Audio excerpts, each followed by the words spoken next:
सभी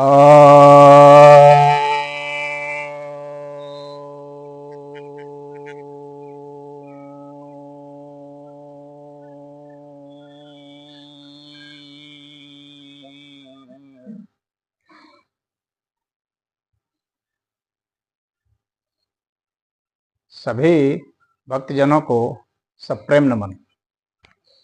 तो आज मैं आपको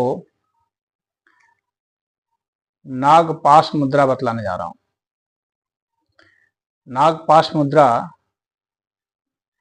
बहुत ही अच्छा है जिनको अपनी कुंडलिनी शक्ति को जागृत करना है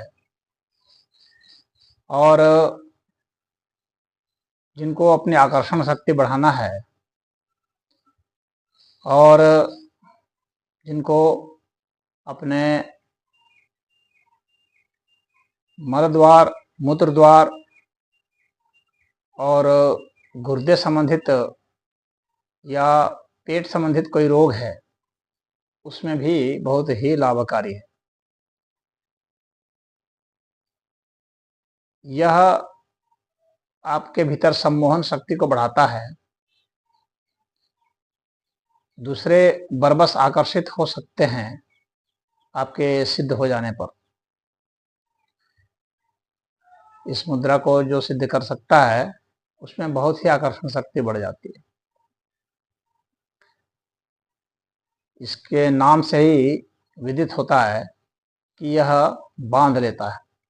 हमारे भीतर भी जो कुंडलिनी शक्ति है वह सर्प के अर्थ में है, सर्प की जैसी कुंडलिनी शक्ति है, यानी हमारी शक्तियां सर्प की तरह जो है विद्यमान है हमारे ऊर्जा केंद्रों पर। तो मूलाधार से लेकर के सहस्रार तक जितने भी सातों चक्र हैं ये सभी जो है सर्प ऊर्जा के ही रूपांतरण माने जाते हैं। इसलिए ये बहुत ही महत्वपूर्ण मुद्रा है। अब इसको करने का यह है कि विधान कि आप सिद्धासन में करेंगे तो बहुत ही अच्छा रहेगा और दूसरा वृषासन में भी इसे कर सकते हैं। इसे आप पद्मासन, सुखासन, वज्रासन, स्वस्तिकासन, भद्रासन में भी कर सकते हैं। लेकिन सबसे बढ़िया तो सिद्धासन ही माना जाता है और उसके बाद स्वस्तिकासन। तो इनमें से कोई भी आसन आप एक चुन लें और इसको करने के पहले आपको शौच क्रिया से निवृत्त होना होगा और कंबल दरी बिछा करके खुले स्थान पर शांत मन से आपको बैठना है एकाग्रचित होकर के। और आप जैसे अभी मैं पद्मासन में बैठा हूँ, मैं एक आसन आपको बता देता हूँ, सिद्धासन, जो कि इसके लिए बहुत ही अच्छा आसन है। इसमें एक जो एड़ी है, बाएं पैर की एड़ी को आप भीतर ले जाएंगे, मल द्वार के ठीक नीचे रख देंगे और दूसरी एड़ी को अपने लिंग के ऊपर रख देंगे, यानी मूत्र द्वार पर रख देंगे। स्त्री पुरुष दोनों के लिए है। और अब जो है आपको हाथों को क्या करना है कि इसे सामने लाना है, इस तरह से ठीक सामने लाएंगे, हृदय से थोड़ी दूरी पर आप इस तरह से रखेंगे। साधारण से मुद्रा है, आप इस तरह से मुद्रा करेंगे। अब इसमें क्या करना है कि आपको श्वास प्रश्वास पर विशेष ध्यान देना है। अब आपको अपने कुंडलिनी शक्ति को कैसे जगाना है, कहाँ के लिए इसका प्रयोग करना है, उसी अर्थ में आपके श्वास प्रश्वास की गति और तरीके होंगे।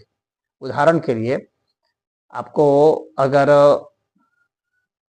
मूलाधार की कुंडलिनी शक्ति जगानी है, यानी जो प्रथम चक्र है वहाँ की कुंडलिनी शक्ति जगानी है, यानी आपको अगर कोई रोग है, मल द्वार में कोई रोग है, मूत्र द्वार में कोई रोग है, यौन संबंधित कोई रोग है, तो आपको जो है वहाँ पर आपको ध्यान करना है।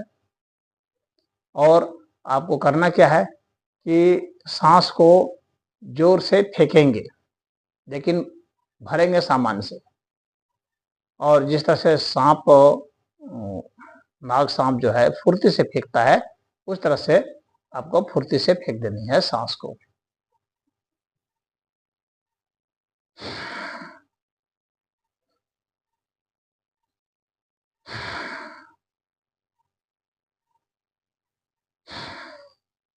और लम, ये जो है मन ही मन लम आपको इसमें उच्चारण करना है।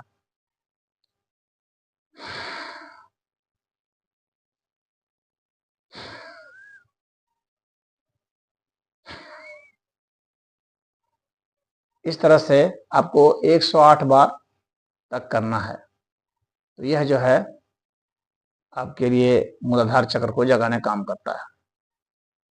और जिनको अपने मस्तिष्क संबंधित कोई समस्या है, उनके लिए यह है कि आप जो है सांस को संयत रखेंगे, आराम से आहिस्ता से सांस लेंगे, छोड़ेंगे।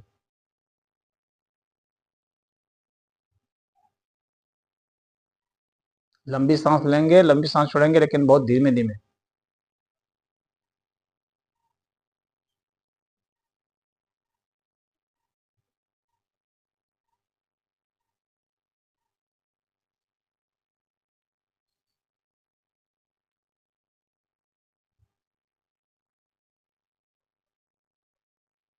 और आपका जाप जो है वो मन ही मन चलेगा। और मन ही मन जो है ओमकार का जाप आप कर सकते हैं, ओम का जाप कर सकते हैं, या सिर्फ औ का भी जाप कर सकते हैं।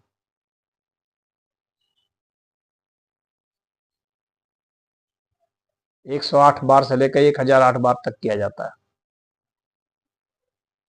अगर आपको गले संबंधित कोई समस्या है, आंख, कान, नाक, इनसे संबंधित कोई समस्या है, तो आप सांस को भरेंगे और भौरे जैसा गुनगुनाएंगे, यानी भ्रामरी प्राणायाम किया जाता है इसमें। गले से संबंधित सारे रोगों को यह ठीक करता है, यह हृदय को भी फायदा पहुंचाता है और फेफड़े को भी फायदा पहुंचाता है, उसमें भी यह मुद्रा बहुत ही कारगर है।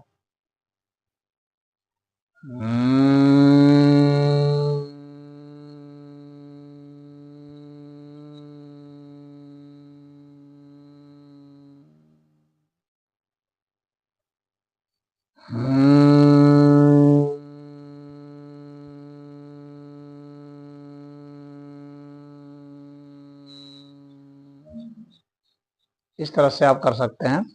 तो हृदय में चाहे किसी प्रकार का रक्तचाप की समस्या कोई है, या आपको सांस संबंधित कोई बीमारी है, दमा, खांसी, जुकाम, बुखार कुछ है, इस तरह से है, तो वह ठीक हो जाता है। तो यह जो है नागपाश मुद्रा है, बहुत ही लाभकारी मुद्रा है।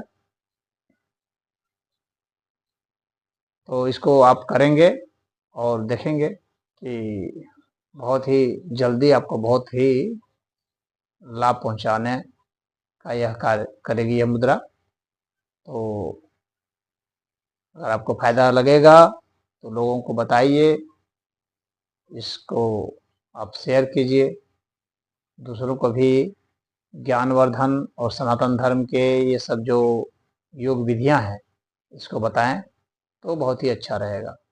हरि ओम।